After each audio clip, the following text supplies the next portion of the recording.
মুসলমানের ছেলেরা ও রাসূলুল্লাহর গোলামেরা নবী জীবনের ওমর সবকিছুর সাথে সাথে নিজের জীবনটাকেও আমি রাসূলুল্লাহ আমার কদমে কুরবানি দিতে হবে, তবে ঈমান পরিপূর্ণ হবে।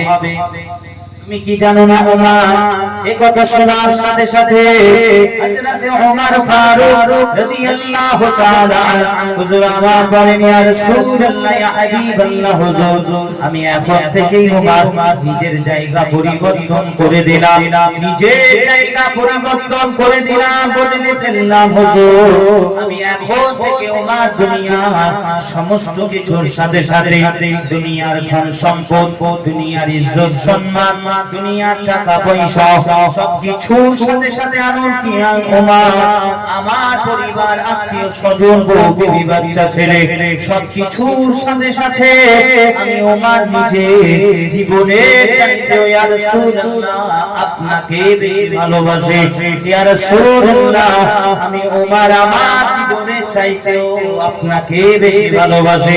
এটা শোনার সাথে সাথে দিন দুনিয়ার বাদশা হাবিবুল্লাহ হুজুর আমার বলেন, যাও ওমর, যাও ওমর, যাও ওমর, তুমিও আজ থেকে কামিল মুমিন হতে পারলে। জোরে বলে তুমি নিজের জীবনটাকে আমি রাসূলুল্লাহ আমার কদমে কুরবানি দিয়ে দিয়েছো, যাও যাও যাও তুমিও মুমিন হবে। জোরে বলে সুবহানাল্লাহ, আরো জোরে বলে সুবহানাল্লাহ। অতএব কি বললাম, ঈমান শুধুমাত্র কি নবীজির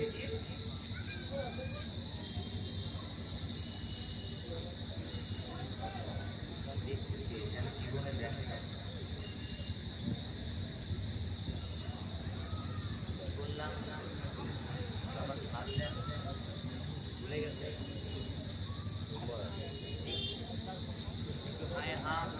না না ভুলে গেছে, মাশাআল্লাহ ভুলে গেছে, একটু হায়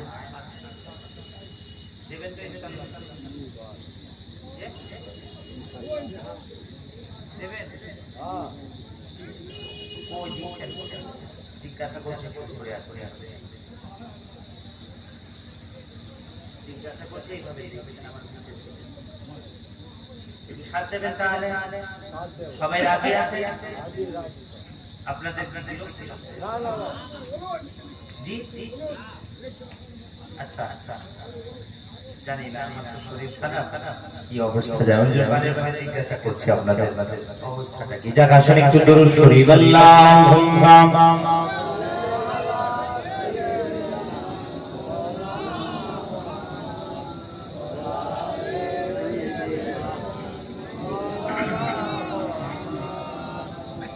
मेरे हुजूर से जो प्यारे करने वाले हैं, मेरे हुजूर से जो प्यारे करने वाले हैं, मेरे हुजूर से जो प्यारे करने वाले हैं, मेरे हुजूर से जो प्यारे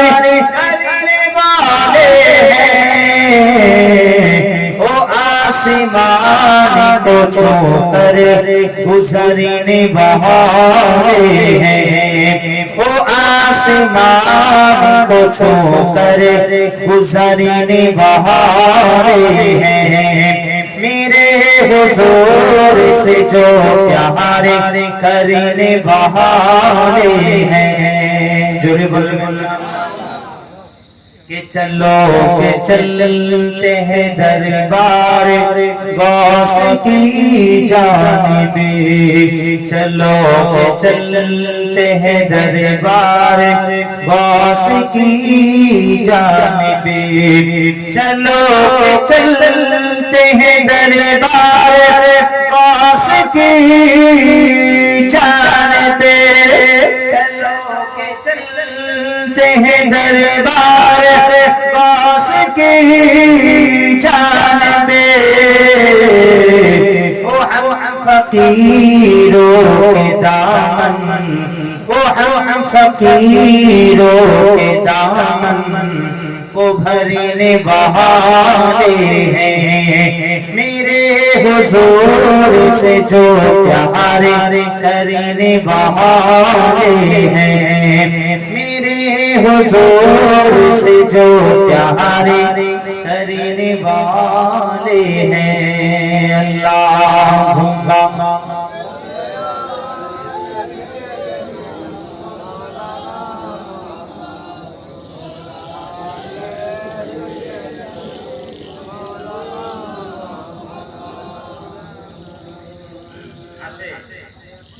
मुसलमान उम्मत मुहम्मदी बोलते बोलते चले एलाम हुजूরের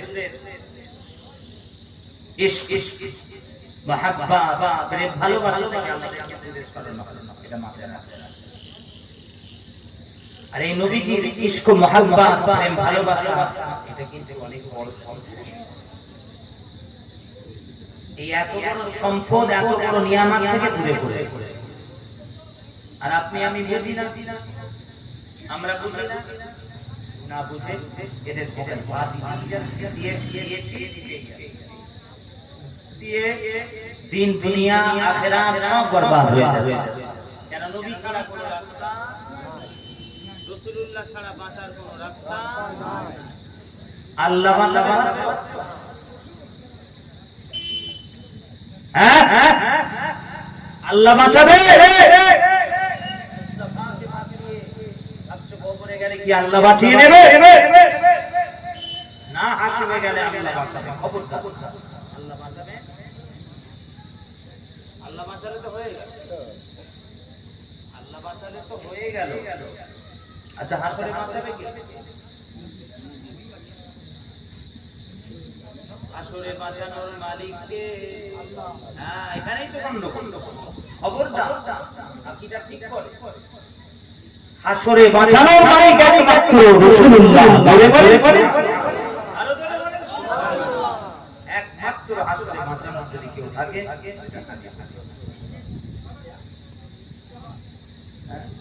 আল্লাহ পাক তো তিনি স্রষ্টা, তিনি খালেক, তিনি মালিক, তিনি পরওয়ারদিগার, তিনি খালেক, তিনি হাকিকাতে বাঁচানোর মালিক, তিনি একমাত্র, তিনি পৃথিবীতে আর কেউ না। এটা তো আকীদা, এটা হাকিকাত। কিন্তু কিয়ামতে রোজ হাসরে আল্লাহই যদি বাঁচিয়ে নেয় তাহলে মুস্তাফার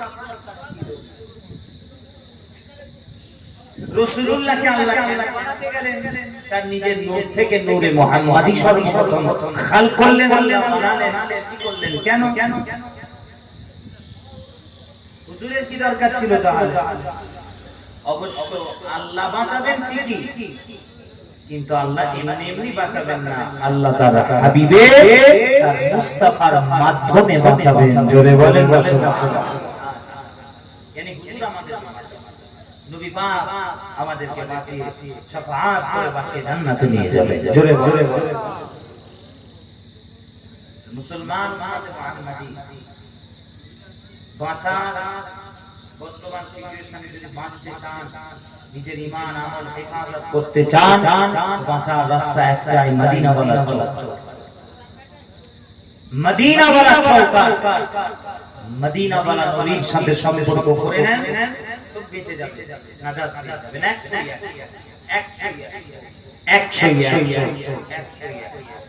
এতে গ্যারান্টি আছে বাঁচা। আর দুনিয়া গোলামি করবে, রাজনীতির গোলামতি করবে, পার্টির গোলামতি করবে, নেতা মন্ত্রীর গোলামতি করবে, সিনেমার অ্যাক্টর ক্রিকেটার ফুটবলারের গোলামতি করবে, আল্লাহর কসম ওরাও জাহান্নামে যাবে। কথা ঠিক না? তো ঠিক, ওরাও জাহান্নামে যাবে। খবরদার না, গোলামতি হলে একমাত্র মদিনার দুলাল আমিনার লালের গোলামতি হবে। তাহলেই তো ঈমান, তাহলেই তো নাজাত। নচেত নাজাত পাওয়ার রাস্তা নেই তো বলছি, বাঁচার রাস্তা নেই, শান্তির রাস্তা নেই। আরে আপনি শান্তি চাইছেন দুনিয়াতে, আরে কি করে শান্তি পাবেন আপনি? কেন? আপনার হাত থেকে রাসূলুল্লাহর মুহাব্বতের দাম আপনি শান্তি পাবেন। যার হাত থেকে রাসূলুল্লাহর মহব্বত, ইশক, মহব্বত, আদব, তাসিম, সম্মান, ভালোবাসার দামান ছুটে গেল, যার অন্তরটা রাসূলুল্লাহর মহব্বত থেকে খালি, আরে সে তো খুদ নিজেই জিন্দা নয়, সে মৃত। সে জিন্দা নয়, তুমি জিন্দা নও। তোমার অন্তরে ইশকের সুর নেই, তুমি সারা দিন বেগানা হয়ে কই হাঁটছো, তুমি সারা দিন দুনিয়া দুনিয়া করছো, তুমি সারা দিন ওই রাজনীতি নিয়ে পড়ে আছো, নেতার দরবারে বসে আছো, দরবারে পড়ে আছো, তো তুমি মৃত, তুমি জিন্দা নও। তুমি কি জোরে বলেন, তুমি মৃত, তুমি জিন্দা। তুমি জিন্দা তখনই হবে তোমার অন্তরে যখন আল্লাহ ইশকের সুরের চিরাগটা যখন যখন জ্বালাবে, তখন তুমি জিন্দা হবে। তাই তুমি জিন্দা না, তুমি অতএব শান্তি খুশি দুনিয়াতে আয় আয় মুসলমান। আল্লাহ আল্লাহর রাসূলের থেকে বেগানা হয়ে দূরে সরে গিয়ে হাবিবুল্লাহ থেকে, নবী পাক থেকে দূরে সরে গিয়ে শান্তি খুশি। আর কি শান্তি পাবে? যদিও আল্লাহ দেন অনেকে তোমার দুনিয়াতে তারপর তবুও শান্তি নেই, যাও যাও যাও। হ্যাঁ, সুদের কারবার, ঘুষ, হারাম, যাও যাও। খবর নিয়ে দেখো কত শান্তিতে আছে, দেখো ভেতরে খবর নাও, পেরেশানিতে আছে। রাতে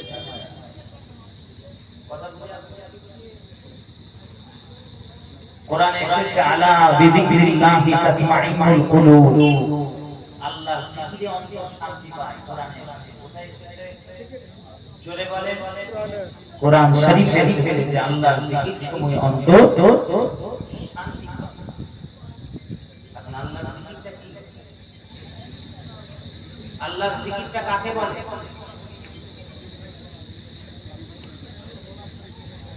আল্লাহর জিকির কাকে বলে? কি আল্লাহর জিকির? চলেন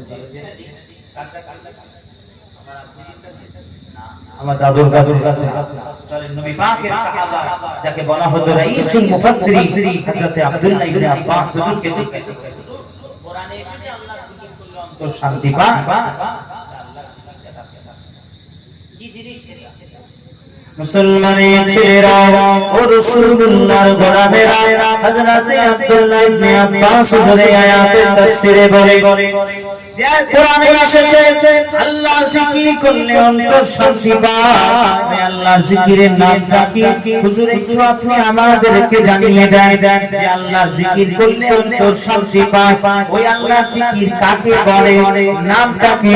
আল্লাহর কসম, আল্লাহর কসম হযরত আব্দুল্লাহ ইবনে আব্বাস হুজুর বলে যে আল্লাহর জিকির করলে অন্তর শান্তি পায়। ওই আল্লাহর জিকিরের নামটাই হলো মুহাম্মাদে মুস্তাফা। জোরে বলে আর জোরে বলে সুবহানাল্লাহ আলাইহি ওয়া সাল্লাম। হুজুর বলছেন যে আল্লাহর জিকির করলে অন্তর শান্তি পায়। ওই আল্লাহর জিকিরের নাম মানে জিকরুল্লাহ, এই তো মুহাম্মাদে মুস্তাফা। জোরে বলে সুবহানাল্লাহ। অতএব শান্তি চাইছে, তাই তো হুজুরকে বলে নবী পাককে ধরে শান্তি। আমি গ্যারান্টির সাথে বলতে পারি, এতটুকু আমি বলতে পারি, এতটুকু আমি বলতে পারি, আপনি রাসূলুল্লাহর দামান ধরে কারণ কোনো ব্যক্তি থাকতে পারে দুনিয়া, এতটুকু আমি গ্যারান্টির সাথে বলতে পারি। আপনি গোলামতি রাসূলুল্লাহর করে এতটুকু জিম্মেদারির সাথে বলতে পারি, দুনিয়া আপনাকে তুচ্ছ মনে হবে, পুরো দুনিয়া মনে হবে জুতোর তলায়। রাগ রাগ রাগ রাগ রাগ রাগ তরি রাগ রাগ রাগ, তখন আপনার কাছে সব তুচ্ছ মনে হবে যখন আপনি রাসূলুল্লাহর গোলামতি করতে পারবেন। পিওর খালিস ভাবে আপনি হাবিবুল্লাহর গোলামতিতে আপনি আসতে পারবেন, সবকিছু আপনার কাছে তুচ্ছ মনে হবে। আরে কে জানে বাদশা, কে কত বড় নেতা, কে কত বড় মন্ত্রী, কে কত বড় রাজা, কে কত বড় পাওয়ারফুল ব্যক্তি, কে কত বড় সম্মানীয় ব্যক্তি, কিচ্ছু পরোয়া কাউকে ভয় না। তখন একটা আলাদা পেছন দিয়ে আপনার স্পেশাল একটা পাওয়ার কাজ করবে, আসমানি পাওয়ার, স্পিরিচুয়াল পাওয়ার কাজ করবে। সেই পাওয়ারটা সেই পাওয়ার ক্ষমতা আপনার কাছে কিছুই থাকবে না, জাহেরি অস্ত্র শস্ত্র বোমা বন্দুক থাকবে না, কিন্তু পাওয়ার থাকবে। সেই পাওয়ার থাকবে, সেটা হবে মুহাম্মদ রাসূল আছে আপনার কাছে। জোরে জোরে সুবহানাল্লাহ। আপনার পেছনে হুজুরের ইশক মহব্বত কিসের ইশকের রাসূল তখন আপনাকে আর গুনাহ থেকে বাঁচাতে, যখন আপনি ইশকের রাসূলের চিরাগটা অন্তরে জ্বালাতে পারবেন। আল্লাহ একবার যখন নবী নবী করে হুজুর করে যখন এই মহব্বতে নূর যদি আল্লাহ আপনার অন্তরে দান করে, তখন এই গুনাহ থেকে আল্লাহ আস্তে আস্তে দূরে করে দেন। ঠিক আছে, কেন অন্ধকার আর নূর দুটো একটা থাকতে পারে। আমরা গুনাহ করে করে আমাদের অন্ধকার হয়ে গেছে। তো এই জায়গায় নবী পাকের মহব্বতের নূর যখন আল্লাহ পাক দান করবেন, একবার যখন চিরাগটা জ্বালিয়ে দেবে, ওই অন্ধকার জায়গা আর নূর দুটো একসাথে থাকতে পারে। হয় অন্ধকার থাকবে না, হুজুরের নূরের বদৌলতে আল্লাহ ঠিক আস্তে আস্তে আল্লাহ যদি চায় আপনার ভেতরটা নূরে নূরানি করে দেবে। জোরে বলেন সুবহানাল্লাহ। অতএব মুসলমানের মাঝে মুহাম্মদ এসেছে, যে কথা বলছি নবী নবী করছি, বিরক্ত একটু বলেন না।